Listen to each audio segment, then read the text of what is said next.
कौन सा गठबंधन? कहीं की ईंट कहीं का रोड़ा और भानुमति ने कुंभा जोड़ा। गठबंधन को शून्य से अधिक नहीं मानता। राम कोई हिंदू बख्शीवर नहीं है, राम ब्रह्मांड का शब्द। अरे राम का मंदिर बन, इससे ज्यादा गर्व की बात हो ही नहीं सकती। हमारा इष्ट राम, हमारा उद्देश्य राम, हमारा जीवन राम, राम में ही सारा संसार है। दो तीन ऐसे जन नेता पैदा हुए हैं जो एक आध सीट को डिस्टर्ब कर सकते हैं। उनमें एक तो सचिन पायलट को मानता हूँ, एक हनुमान बेनीवाल को मानता हूँ, और चूंकि किरोड़ीलाल आपके साथ है इसलिए भाजपा यहाँ भाग्यवान हो। सचिन की लोकप्रियता की तारीफ करता हूँ, मैं पक्षपाती नहीं हूँ, मैं भाग्यवान हूँ, कुर्सी मुझे छोड़ती नहीं। अब बता बेटा शोक, तेरी कुर्सी कहाँ गई? क्या राष्ट्रहित की बात हो मैं त्याग करना शिवसेना को एकनाथ शिंदे ने सिखाया। मेरी बात हमेशा सुनी जाती रहनी चाहिए, इस पर प्रयास करो। और इस दौर में हर वक्त में मौजूद कैसे रहना है, चर्चा में कैसे बने रहना है, कोई चंद्रराज सिंह जी से सीखिए। राजस्थान ही नहीं, देश की राजनीति में कई ऐसे बिरले राजनेता हैं जिनके अतीत के गलियारों में घूमेंगे तो न जाने अतीत के कई किस्से हैं, अतीत की कई इबारतें हैं, वो खुलकर सामने आ जाती हैं। आज हमारे बीच में ऐसे ही शख्स मौजूद हैं। हमारे साथ में देश की पूरी राजनीति को अलग रूप में देखने वाले हर दौर में वरिष्ठ राजनीतिज्ञ चंद्रराज सिंह भी मौजूद हैं। कई पार्टियों से इनका जुड़ाव रहा है, कई नेताओं से इनका संपर्क रहा है, लेकिन फ़िलहाल आप राजस्थान के प्रभारी हैं शिवसेना उस गुट के जिसके एकनाथ शिंदे हैं वो मुख्यमंत्री हैं। आइए उनसे बात करते हैं। चूँकि बात हो रही है शिवसेना की, किस रूप में देखते हैं? आज बैठक भी हुई है, वर्चुअल मीटिंग हुई है। हम इंडिया के सदस्य हैं। कौन सा इंडिया और कौन सी राजनीति, कौन सा गठबंधन, कहाँ का गंदन? कहीं की ईंट कहीं का रोड़ा और भानुमति ने कुंभा जोड़ा। एक बात बताइए, एक दूसरे को फूटी आँख देखना नहीं चाहते और गठबंधन कर रहे हैं। ये क्या ममता को साइलेंट कर देंगे? क्या ममता की आकांक्षा मर जाएगी? नीतीश कुमार जी तैयार हो गए। नीतीश कुमार जी, आप दो बार बदले हो, कभी आप एनडीए में भी थे, आज आप इंडिया में भी हो। आपकी लालसा, आपकी उत्कट इच्छा, आपकी भावना, आपका राजनीतिक लोभ, आपकी राजनीतिक अपेक्षा आपको कहीं ले जाकर नहीं छोड़ेगी। वो दिन आएगा जबकि आपको ब्याह रात से चला जाएगा। इसलिए मैं इंडिया गठबंधन को शून्य से अधिक नहीं मानता। न वो है, न वो कुछ कर पाएगा। ऐसे में उद्धव ठाकरे गुट जिस रूप में अपनी राजनीति की बात करता रहा है, एकनाथ शिंदे जाहिर तौर पर वो तो एनडीए की साइड में हैं, लेकिन मेरा सवाल यही था कि उनका एग्जिस्टेंस है वो महाराष्ट्र से बाहर, अब वो अपने पैर पसारने की कोशिश कर रहे हैं इंडिया के सारे उद्धव ठाकरे गुट। अब कोर्ट ने भी उसको खारिज कर दिया है। असली शिवसेना वो है जहाँ पर आप बैठे हुए। इसमें क्या दो राय है? मैं आपसे एक बात कहना चाहता हूँ। सुप्रीम कोर्ट में गए वो अपील में स्पीकर के फैसले के खिलाफ। चंद दिनों की चांदनी है। उद्धव की शिवसेना ने जिस प्रकार स्वर्गीय बाला साहब ठाकरे की आत्मा पर लात मार करके अपमानित किया, बाला साहब ठाकरे ने यह कहा था कि मैं मर भी जाऊं तो मेरे सामने उन लोगों की कोई प्रस्तुति नहीं होनी चाहिए। तो देशभक्ति, राष्ट्र भावना, हिंदू धर्म, एकाग्रता, हिंदुत्व और देशभक्ति के एक कदम भी विरोध में जाने वाली पार्टी से गठबंधन करे। और वो गठबंधन उद्धव ठाकरे ने किया। तब एकनाथ शिंदे की आत्मा में विद्रोह की बात आ गई और उन्होंने कहा नहीं, मैं ऐसा नहीं कर सकता, मैं उस पार्टी का जा ही नहीं सकता जिसके रगों के अंदर राम से ज़्यादा मौलाना का नाम हो, जिसकी जगहों के अंदर हिंदू से ज़्यादा गैर हिंदुओं की बात हो, जो सनातन धर्म को मानता न हो, जो सनातन का अपमान करता हो। इसलिए एकनाथ शिंदे ने उद्धव ठाकरे के विरुद्ध जाकर बाला साहब ठाकरे की आत्मा की आवाज़ को सुनकर उनकी भावनाओं की रक्षा करते हुए विद्रोह किया और वो चले गए राष्ट्रभक्त, देशभक्त नरेंद्र मोदी के साथ, उस पार्टी के साथ जिसके रग रग और कण में राष्ट्रीय स्वयंसेवक संघ का ज़बरदस्त प्रभाव है, जो हिंदुत्व के लिए जीती है, हिंदुत्व के लिए मरती है, राष्ट्र के लिए जीती है, राष्ट्र के लिए मरती है। मैं बधाई देना चाहता हूँ मेरी ही पार्टी के राष्ट्रीय प्रमुख एकनाथ शिंदे को कि आपके इस महान कदम को इतिहास में लिखा जाएगा, अक्षुण्ण रखा जाएगा। एनडीए गठबंधन की बात कर रहे हैं और फिलहाल जो राजस्थान ही नहीं पूरे देश भर में राजनीति है वो चर्चा में आ रही है राम मंदिर के कारण।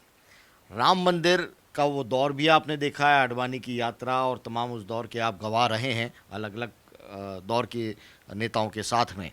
किस रूप में देख रहे हैं राम मंदिर को लेकर भारतीय जनता पार्टी की जो मुहिम है और साथ में विपक्ष है वो जिस तरह से इस पूरे मामले पर एक्ट कर रहा है?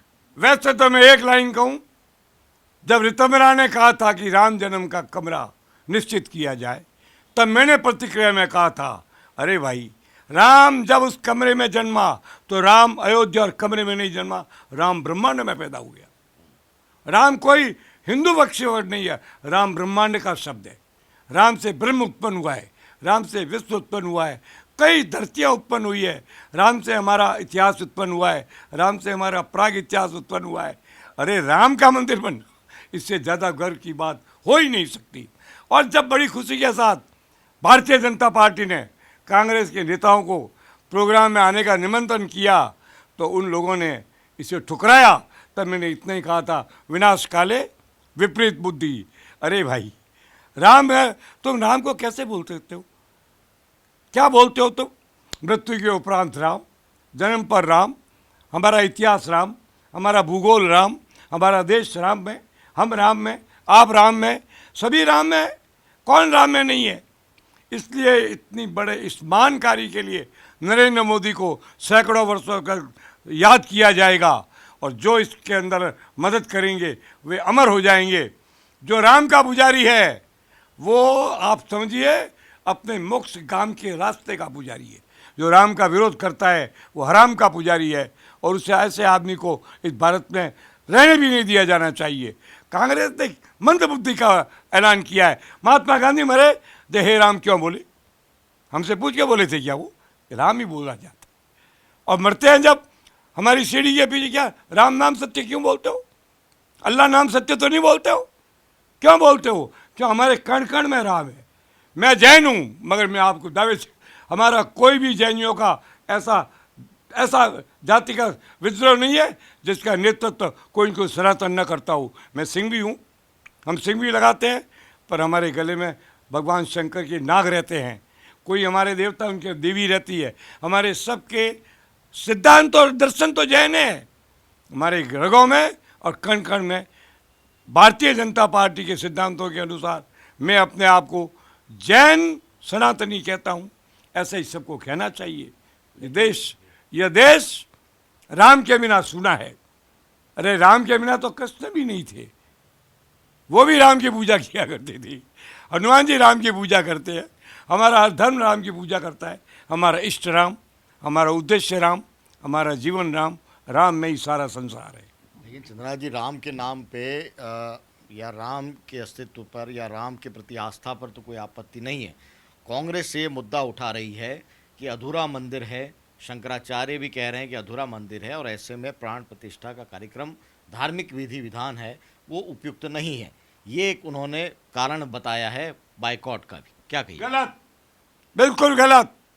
आप इससे अच्छे राम मंदिर की डिजाइन ला के दीजिए, लाइए ना, कहिए ना इनको, सोनिया जी को कहिए, राहुल को कहिए कि ऐसा इससे अच्छे राम मंदिर की डिजाइन लाओ। आप एक और राम मंदिर बना दो, उसको आप विधि विधान से पूजा कर लेना। मैं 22 तारीख को मेरे घर में राम मंदिर की पूजा कर रहा हूँ। मैंने बनाया चांदी के राम मंदिर। क्या बात करते हो आप?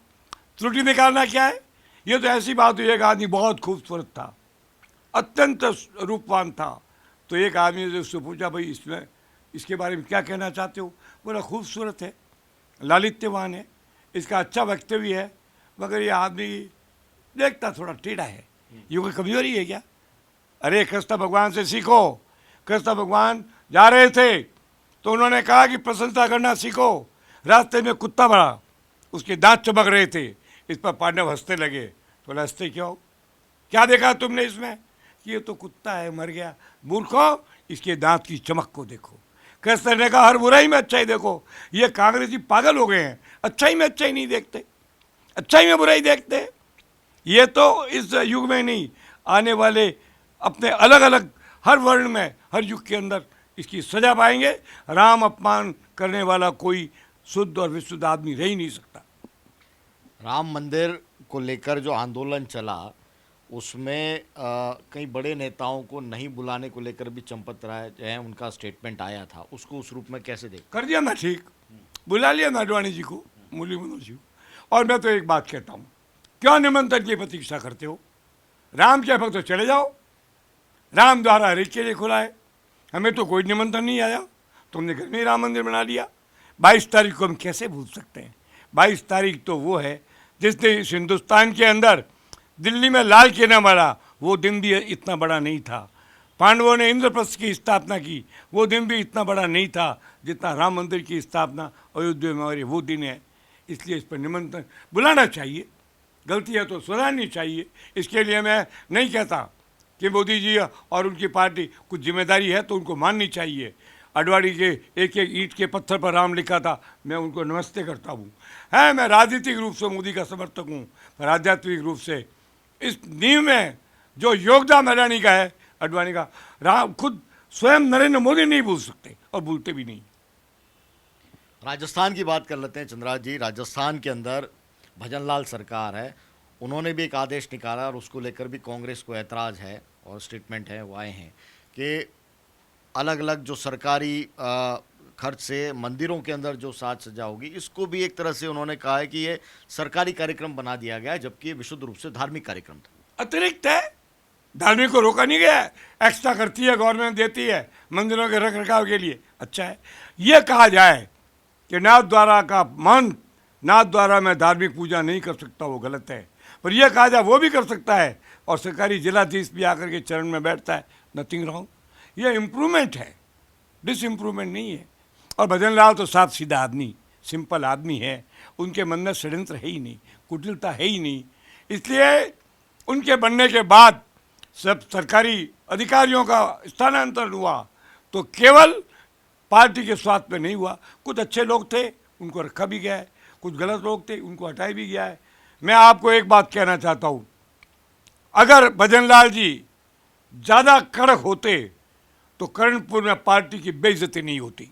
मैं उस पर आऊँगा। मैं आपकी मुलाकात भी हुई है भजनलाल जी से, राजस्थान के मुख्यमंत्री, तस्वीर भी देख रहे हैं और बाकायदा सरकार से भी ये जारी हुआ है। किस रूप में वो चर्चा हुई, आपने क्या गुरु ज्ञान दिया? आप तो इतने नेताओं के गुरु रह चुके हैं, कई लोगों को आपने ज्ञान दिए, कई लोगों के साथ तस्वीरें हैं। भजनलाल जी तो बिल्कुल नई राजनीति कर रहे हैं आपके आगे, क्या आपने सलाह दी उनको? मैंने एक ही सलाह दी है कि आप एक बात का ध्यान रखना, आपको रखना चाहिए, आपके मंत्रिमंडल के अंदर एक भी यादव नहीं है, कृपया सुधारें।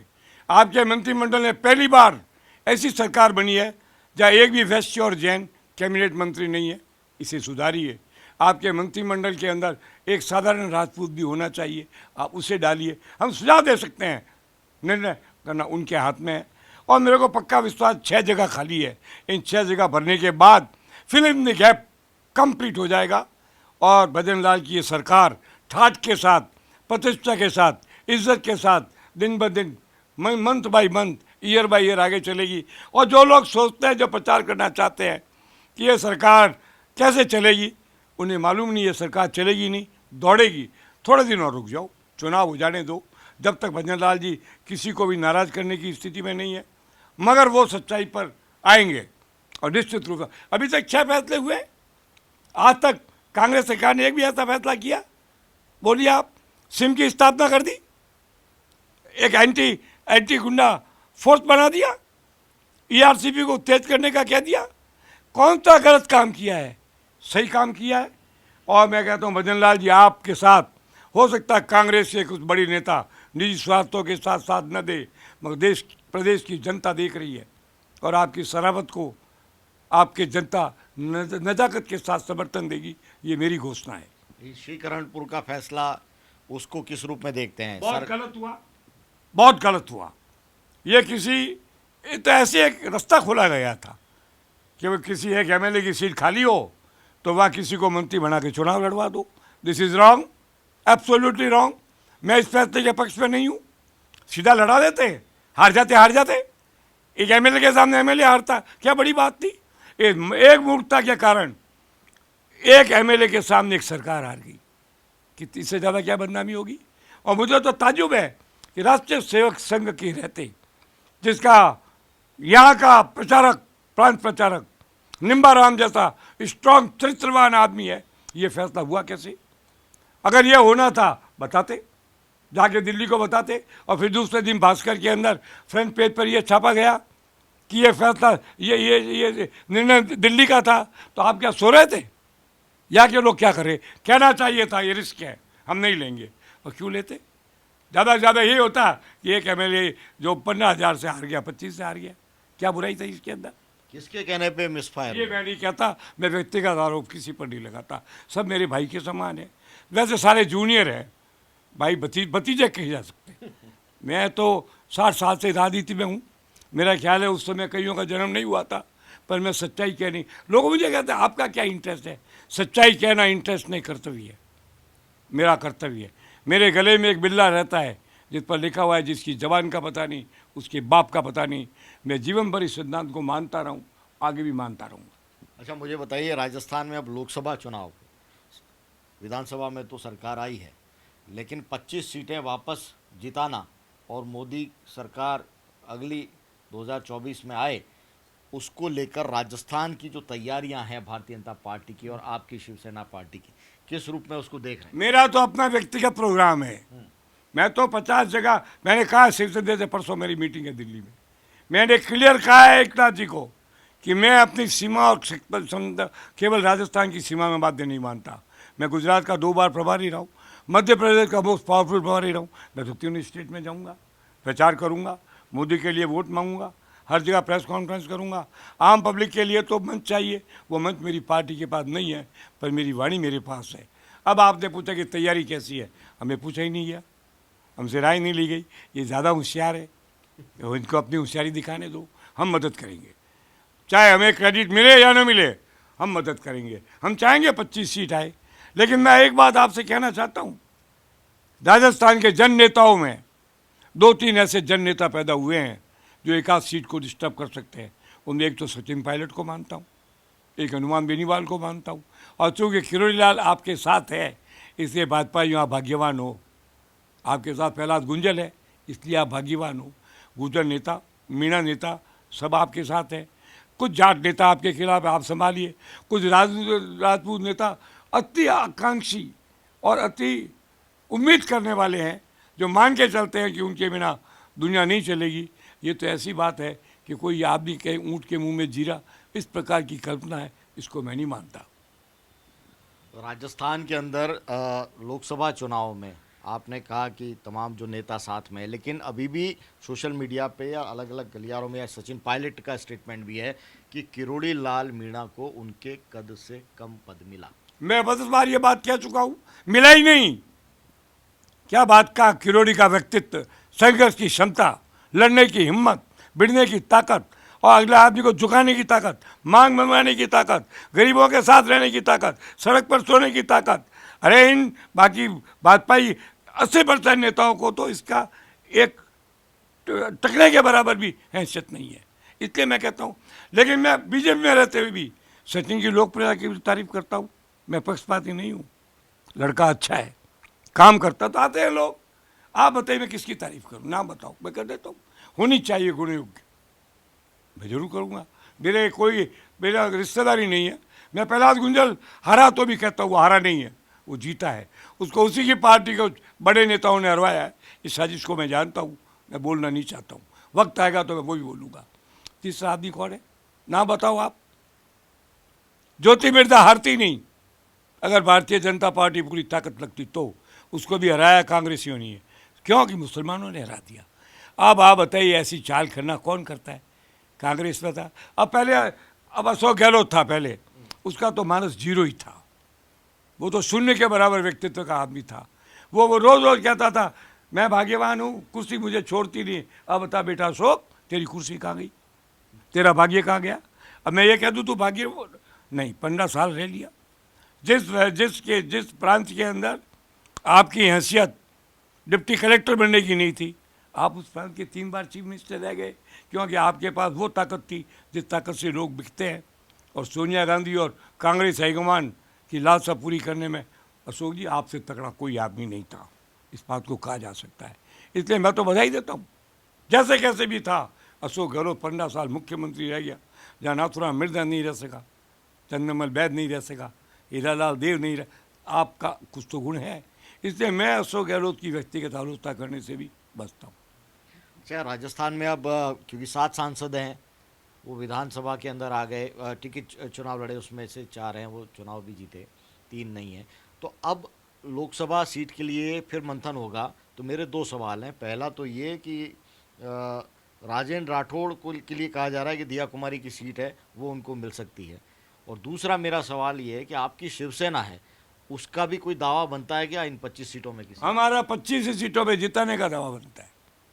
अगर हम 4% एक सीट को जिताते हैं तो हम 1 सीट के हकदार, 8% हमारा योग होता है तो हम 2 सीट के हकदार। मैंने आपसे पहले ही कहा था, या राष्ट्रहित की बात हो मैं त्याग करना शिवसेना को एकनाथ शिंदे ने सिखाया है। अब आपने कहा मैं राजेंद्र राठौड़ की चर्चा नहीं करता। मैं राजसमंद सीट को शिवसेना के नज़रिए से समझना चाहता हूं। नहीं, हमारे नज़रिए से आप लड़ाइए, आप लाइए, जिताइए। शिवसेना की जीत कांग्रेस उम्मीदवार पर तय नहीं होगी, नहीं बीजेपी उम्मीदवार पर तय नहीं होगी, वो कांग्रेस उम्मीदवार पर तय होगी। ऐसा कोई आ गया कांग्रेसी तो बीजेपी हंस से जीत जाएगी। और राजेंद्र भी अनुभवी आदमी है, इतने वर्षों से हमारा जूनियर रहा है, आए तो बड़ी खुशी की बात है। हम तो मदद कर सकते हैं मगर फैसला नहीं कर सकते। 25 में से कितनी सीटें इस बार, क्या लगता है? मैं 25 की बात ही नहीं करता, मैं तो 71 की बात करता हूँ। उसके अंदर 26 गुजरात की है, 25 राजस्थान की है और बाकी दूसरी है। ये जो सवाल का जवाब आपने दिया कि मैं 71 की बात करता हूँ, वो ये बताता है कि चंद्रराज सिंघवी एकनाथ शिंदे से चाहते हैं कि उत्तर भारत का चेहरा है, कम से कम पार्टी के लिहाज से, प्रचार के लिहाज से, वो चंद्रराज सिंघवी हो। वो तो नहीं बनाएंगे तो अभी होगा चेहरा, तो जिसका होगा उसका होगा। किसी के बनाने से चेहरा बनता है क्या? नहीं बनता। नहीं होगा तो नहीं होगा। अगर हमारा चेहरा इस काबिल नहीं है तो हम नहीं बनेंगे, और चेहरा इस काबिल है तो हम नहीं रुकेंगे। इसलिए मैं अपने बारे में नहीं सोचता। मैं आपका प्रेस वालों का आभारी रहना चाहता हूँ। अगर मेरे जीवन के निर्माण में नाथुराम मिर्जा, हरिदेव जोशी और वसंत दादा पाटिल के अलावा किसी का योगदान रहा है तो वो मेरे को प्रेस कर रहा है। आपको मालूम नहीं, मैं राजस्थान का सबसे पुराना प्रेस वाला हूँ। मैं 1957 में एक तारा बोला अखबार निकाला था जब मैं 14 वर्ष का था, और मैं स्वतंत्र पार्टी का स्टेट ऑर्गेनाइजर था। उसके बाद में मैं हर अखबार में रहा हूँ, दी डेली का भी 5 साल एडिटर रहा हूँ। I am very happy. मैं पत्रकारों का एहसान मानता हूँ कि वो मरे हुए को जिंदा रखते हैं, और जो गलत लोग होते हैं उन जिंदों को मार भी देते हैं। मैं पत्रकारों का बहुत आभारी हूँ। अच्छा, आखिरी सवाल, 80 साल की उम्र और ये तस्वीरें हैं वो सब बयां करती हैं कि आपका सफ़र किस रूप में रहा है अलग नेताओं के साथ में। अब 80 साल की उम्र में कोई पूछे, या मैं ही पूछूं सीधे तौर पर, कि चंद्रराज सिंघवी का अगला मिशन क्या? अगला मिशन मेरा बहुत अच्छा है। देशभक्ति के लिए जिंदे रहना, सेना का सम्मान करना, सनातन का सम्मान करना, जैन और सनातन में एकता करना, महावीर ऋषभदेव और भगवान श्री कृष्ण में एकता करना। मैं भोलेनाथ का अभिन्न भक्त हूँ। मैं डेली जटाकटा पढ़ता हूँ। मैं ओम ओम जूम स ओम भूर्भुव स्व ओम त्र्यंबकमयी सुगंधित पुष्टि वर्धन उर्माकुरी वंदना माँ मृत्युंजय का जाप करता हूँ, नवकार मंत्र पढ़ता हूँ। मैं सर्वधर्म की रक्षा करते हुए अपने जीवन के बचे हुए क्षणों में अपने माता पिता की याद में जो कर सकूँ करूँ। अभी मैंने 2 मंदिर बड़े अच्छे बनाए हैं, एक शिव का बनाया है, एक जैनों का बनाया, एक ही परिसर में है, जहाँ ऊपर लिखा है आओ दर्शन करो शंकर तीर्थंकर एक साथ। इस भावना का प्रचार करते हुए मैं हिंदुत्व और सनातन के लिए, जैनत्व और अहिंसा के लिए संघर्ष करते हुए अपने परिवार के साथ इज्जत और शान से रहना चाहता हूँ, और मैं रह रहा हूँ। ये तो वानप्रस्थाश्रम और उसकी हाँ, बात कर वही रहे है, हो। वही। लेकिन राजनीति में क्या? राजनीति में सत्ता नहीं चाहता, नो क्वेश्चन। कोई पद स्वीकार नहीं करूंगा, कोई पद की भिख नहीं मांगता, काम करूंगा। जैसे मैं कहता हूँ मुझे स्टार प्रचारक बनाओ, पद थोड़ी है, मैंने प्रचार करना चाहता हूँ। पद दे ही नहीं सकते आप मेरे को। बताइए राजस्थान में कौन आदमी मुझे पद देगा? मेरे अंडर में क्या दिग्विजय था, कमलनाथ था, अजीत जोगी था, मोतीलाल जी थे, अर्जुन सिंह जी थे, और 1990 में जब मंत्री था तो मेरे अंडर में बड़े बड़े सब सारे लोग थे। मैं हरदेव जोशी का लाडला मंत्री था, राजस्थान हाउसिंग कॉरपोरेशन का चेयरमैन था, जहाँ पहले रामदेव मेहरिया हुआ करते थे। सारी इच्छाएं पूरी हो गई। अब मैं क्या सत्ता लोलू भी बनूँ? I don't want any power. मैं बड़े परिवार, दोस्तों और मित्रों के साथ और अपने पत्रकार मित्रों के साथ आराम से रहता हूँ। मैं एक बात जरूर चाहता हूँ कि मेरी बात हमेशा सुनी जानी रही है, सुनी जाती रहनी चाहिए, इस पर प्रयास कर रहा हूँ। और मैं कुछ भी बन सकता हूँ चाहूँ तो, मुझे बनना नहीं है। बहुत बहुत धन्यवाद हमसे बात करने के लिए। तो पंजाब केसरी से मुखातिब थे चंद्रराज सिंघवी। इनकी बातें, इनकी सियासत, इनका अंदाज़, अपने दौर में और इस दौर में हर वक्त में मौजूद कैसे रहना है, चर्चा में कैसे बने रहना है, कोई चंद्रराज सिंघवी जी से सीखिए। बहुत बहुत धन्यवाद पंजाब केसरी के साथ जुड़ने के लिए।